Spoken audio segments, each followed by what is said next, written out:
Imagine acordar todos os dias com a sensação de que o mundo está à beira do caos. Notícias que sacodem governos, escândalos que abalam nações e conflitos que ameaçam explodir a qualquer momento. É exatamente isso que marca este dia, um turbilhão de acontecimentos que não apenas definem o presente, mas moldam o futuro de milhões. Em Kiev, a justiça finalmente avança contra os responsáveis por um dos maiores esquemas de corrupção da história recente.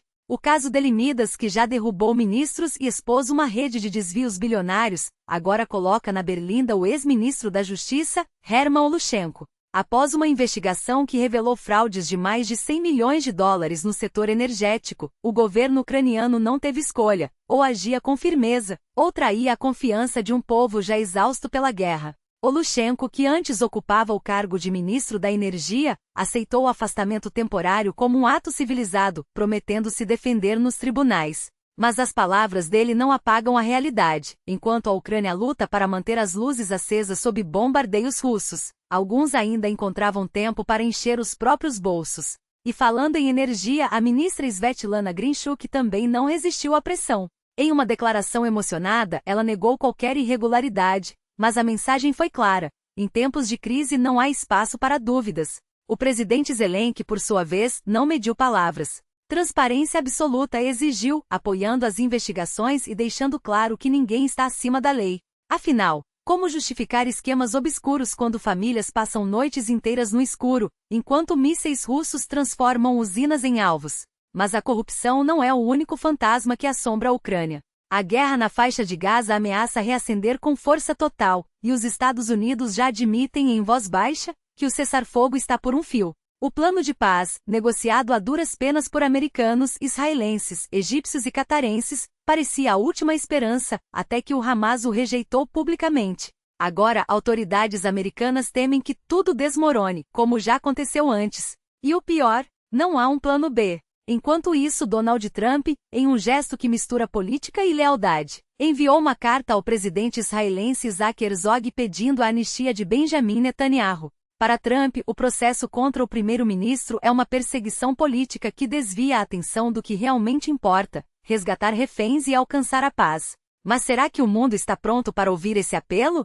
Enquanto isso, a tensão entre Rússia e Europa só aumenta. Líderes como o presidente sérvio Aleksandar Vučić alertam: o conflito está mais próximo do que nunca. E em Moscou, o governo avança com medidas para restringir o acesso a sites, um sinal claro de que a censura não dá trégua. Do outro lado do Atlântico, as redes sociais fervilham com o caso de uma influenciadora que, mesmo após um pedido de desculpas, decidiu processar duas gigantes da tecnologia. A mensagem é simples: em um mundo polarizado, até mesmo as desculpas podem não ser suficientes. E por falar em polarização, a visita de líderes africanos ao Kremlin terminou com acordos cujos detalhes ainda são nebulosos.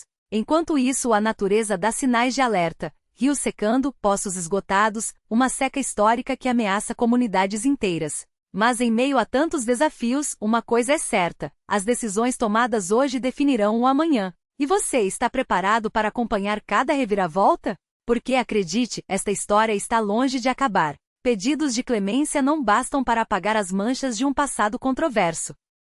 E enquanto o mundo assiste ao impasse em Jerusalém, onde um primeiro-ministro enfrenta acusações que se arrastam há anos sem veredito, as sombras da guerra se alongam sobre a Europa. O presidente da Sérvia não hesitou em alertar: o continente está se preparando para um conflito com a Rússia, e as palavras do general francês não deixam dúvidas: a França já traça planos para os próximos 3 ou 4 anos. Não são especulações. São fatos. Governos reforçam arsenais, diplomatas sussurram em corredores, e a cada declaração oficial, a tensão se torna mais palpável. Entre o martelo e a bigorna, como diz Vučić, resta apenas uma escolha: fortalecer-se ou sucumbir. Enquanto isso, o Kremlin confirma discretamente negociações secretas com o Reino Unido, um sinal de que até mesmo as potências ocidentais buscam rotas alternativas em meio ao caos. Londres teme que um possível retorno de Trump à Casa Branca desvie o foco da Ucrânia, e não está disposto a ficar para trás. Mas as conversas, como sempre, são nebulosas, um jogo de interesses onde cada palavra pode ser uma armadilha. E se a diplomacia falhar, o que resta? A resposta já está sendo escrita nas entrelinhas dos comunicados oficiais. Na Rússia, o silêncio digital avança. Cidades como Ulyanovsk já vivem sob o peso de restrições permanentes à internet móvel, uma medida que não depende de alarmes aéreos ou ataques, mas sim de uma lógica implacável, onde há segredos estratégicos, não pode haver vazamentos. Os moradores são orientados a trocar seus planos de dados por pacotes mais modestos, enquanto o governo mantém em sigilo os locais exatos das zonas de blackout. Mas uma coisa é clara, o controle não é total. Sites essenciais como o Gozuslugi e o Yandex continuam acessíveis, assim como as redes sociais VK e Odnoklassniki. Uma fachada de normalidade enquanto as engrenagens da censura giram nos bastidores. Do outro lado do Atlântico, Donald Trump não perdoa. Em entrevista à Fox News, ele anunciou sua intenção de processar a BBC por distorcer suas palavras no fatídico 6 de janeiro. Eles mentiram para o público e admitiram disparou, chamando a edição de seu discurso de inacreditável e desonesta. A emissora britânica, já abalada por demissões em massa de seus principais executivos, agora enfrenta um adversário que não hesita em usar o sistema judicial como arma. E se até os aliados mais próximos se voltam uns contra os outros, o que esperar de um mundo onde a verdade se tornou moeda de troca? Enquanto as potências se digladiam, a Ásia Central tece sua própria teia de alianças.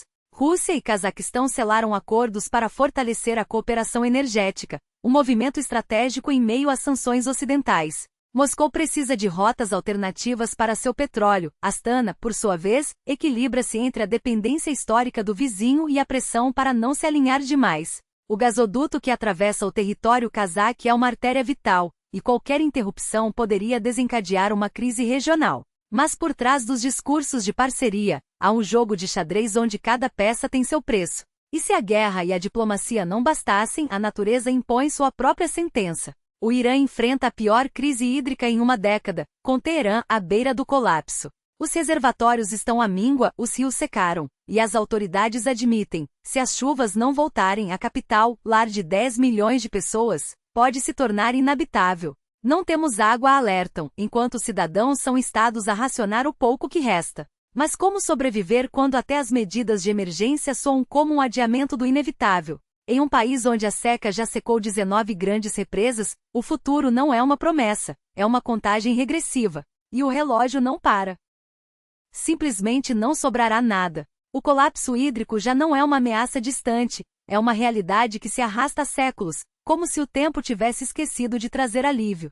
600 dias de sol implacável, de terra rachada e de esperanças evaporando junto com os últimos litros nos reservatórios. As vozes nas telas repetem o mesmo refrão: economize, racionem, sobrevivam. Mas como obedecer quando a própria sobrevivência se tornou um ato de fé? As represas, outrora gigantes de concreto e água, agora exibem suas entranhas expostas, o fundo visível como uma cicatriz aberta na paisagem. Não há mais ilusões.